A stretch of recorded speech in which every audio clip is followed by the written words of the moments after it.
కానీ జగన్ పరిపక్వత లేకుండా కొన్ని మాటలు ఆయన మాట్లాడతాడు, అది కూడా కరెక్ట్ కాదు. ఇప్పుడు ఆయన 67 మంది ఎమ్మెల్యేలు ఇస్తే ఆయనకి అసెంబ్లీలో పోరాడాలి, కానీ తీసుకొచ్చి బయటకు వచ్చేయడం ఏంటి?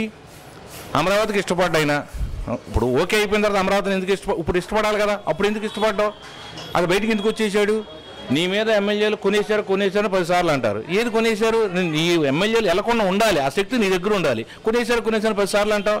రెండోది, ప్రతి మనిషిని కూడా మాట్లాడితే చంద్రబాబు నాయుడు అని చెప్పి ఓకే మాట్లాడ ఏంటి? దానివల్ల జనానికి ఎంతవరకు ఇది అవుతుంది? ఇసుకు పుడతా ఉంటుంది. నువ్వు కరెక్ట్గా పే చేయవలసింది ఒకటే, రైతు రుణమాఫీ అన్నారు, పూర్తి స్థాయిలో అమలు చేయాల. బంగారం వేస్తున్నారు, అమలు చేయాల. ఈ డ్వాక్రా రుణాలు మాఫీ చేయాల. నీకు మళ్ళీ నేను చెప్తే సీఎం అయ్యండి, నేను అట్లా చెప్పలా అని ఆ విధానాలు చెప్పు. కానీ ఎంతవరకు చేసేస్తా అయిపోయింది వచ్చేస్తా అంటే అది ఇనంగా ఇతనేమో చేసుకెళ్తున్నాడు.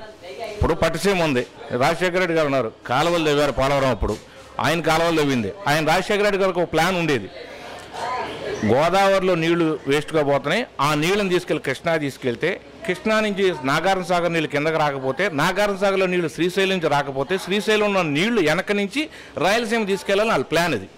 ఆయన ప్లాన్ కూడా వాళ్ళ రాజశేఖర రెడ్డి గారు వాళ్ళ అమ్మగారు జయమ్మ గారు కూడా చెప్పింది క్లియర్గా. ఒక సందర్భంలో మేము వెళ్ళినప్పుడు కూడా, మా రాయలసీమకు నీళ్లు లేవు బాబు, మా అబ్బాయి ముఖ్యమంత్రి అవుతాడా, మా రాయలసీమ నీళ్లు వస్తే మా కరువు తీరద్దు బాబు అని చెప్పింది ఆవిడ ఒక సందర్భంలో.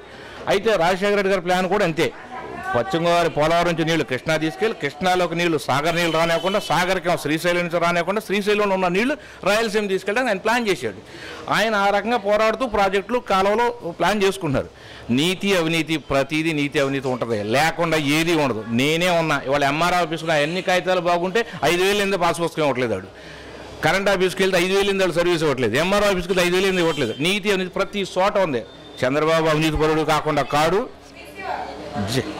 జగన్ అవినీతి లేకుండా చేస్తాను, కేసీఆర్ అవినీతి, ఇవన్నీ ఒట్టి మాటలు. ఎప్పుడైతే ప్రజల దగ్గరికి రాజకీయ నాయకులు వచ్చి డబ్బులు ఇస్తుంటే మీరు వద్దే, ఆ డబ్బులు ఎందుకు ఇస్తారు, డబ్బులు ఎందుకు ఇస్తారని చెప్పి తీసి కొట్టి నాడు కానీ ప్రజలు వాళ్ళు అవినీతి పరులు కాదంటాం సరిపోతాం. మేము ఎవరైనా సరే, మేము 500 తీసుకుంటుంటే వాళ్ళు 5 లక్షల 5 లక్షల కోట్లు తీసుకుంటున్నారు వాళ్ళు.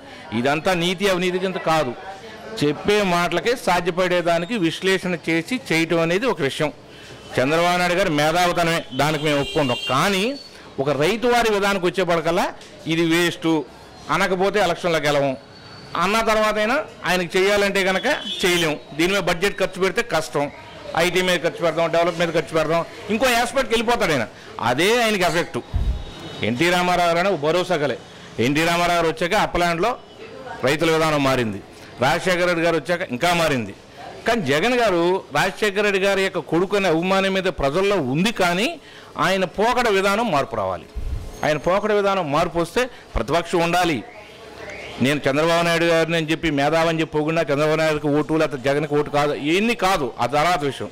కానీ ఉన్నది ఏంటంటే ఎప్పటికైనా సరే సెంటర్లో కూడా రైతు విధానం మీద తప్పు నడకలు నడుస్తున్నాయి. సెంటర్ కూడా తేడాగా ఉంది. రేపు మాప రైతుల మీద పథకాలు పెట్టే పరిస్థితులు సెంటర్లు కూడా ఉన్నారు. రైతులు ఏంది ఏదీ లేదు. కానీ మాటలంటారు తప్పితే చేయరు. ఎన్టీ రామారావు అన్నారంటే చేస్తారని, రాజశేఖర రెడ్డి అన్నారంటే చేశారని, చంద్రబాబు నాయుడు గారు కూడా అంటున్నారు ఈసారి రుణమాఫీ చేస్తారని నమ్మి ఇచ్చేసాం. కానీ ఆయన అంత చేయించుకోవట్లేదు. నేను పశ్చిమ గోదావరి జిల్లా వాసిని, కామరకోట మండలం అది పోలాసుగూడెం. పామాయిల్ తోటలు ఎక్కువ ఇక్కడ. పామాయిల్ మీద 18.55 రికవరీ మీద డబ్బులు రావాలి, కానీ 16.55 మీద డబ్బులు ఇస్తున్నారు. దాని డబ్బులు రికవరీ వచ్చింది కూడా, కానీ దాన్ని కూడా డబ్బులు ఇవ్వట్లా. ఎలా నమ్మాలి? 9 గంటల కరెంట్ అన్నారు, ఉచిత కరెంటు 7 గంటలే ఇస్తున్నారు. ఎందుకు ఆ మాట అంటుంది దేనికి? ఆ మాట అంటుంది దేనికి? సరే, ఇవన్నీ సరి చేసుకోగలిగితే ఆయన మేధావి, ఆయనకున్నది అలా అమలు చేయగలిగితే మంచిదని భావిస్తున్నాం. జగన్ గారికి ఇంకా పరిపక్వత రావాలి, ఇంకా చాలా కలుపుకెళ్ళాలి. వన్ వేలో వెళ్ళిపోతే అది సాధ్యపడేది కాదు. ప్రతి ఒక్కరిని కలుపుకొని ప్రతి ఒక్కరు చూసి అన్ని విషయాల మీద ఆశ చూసి ఉండాలి. ఆయనకు 67 మంది ఎమ్మెల్యేలు ఇచ్చి ప్రజలు గెలిపిస్తే అసెంబ్లీలో ప్రతి విషయం మాట్లాడాలి. ఆయన ప్రతి విషయం మాట్లాడుకుని అసెంబ్లీని బాయ్కాట్ చేసి, అమరావతిని బాయ్కాట్ చేసి ఏదేదో చేస్తే దాని కాదు, మొత్తమే కలిసి ఇవన్నీ మార్పు చేసుకోవాలని పరిస్థితి ఆయనకి రావాలి. ఈయన కూడా ముఖ్యంగా ఐటీ ఇన్ఫ్రాస్ట్రక్చర్ డెవలప్మెంట్ నెంబర్ 1 కానీ ఇది వ్యవసాయానికి కూడా ఈ నిర్లక్ష్యం చేయకుండా అన్న మాటలు పోషించుకుంటే మీరు ఓకే. రైట్. ఈ వీడియో గనుక మీకు నచ్చినట్లయితే లైక్ చేయండి, షేర్ చేయండి. మరిన్ని వీడియోస్ కోసం మా ఛానల్ను సబ్స్క్రైబ్ చేయండి.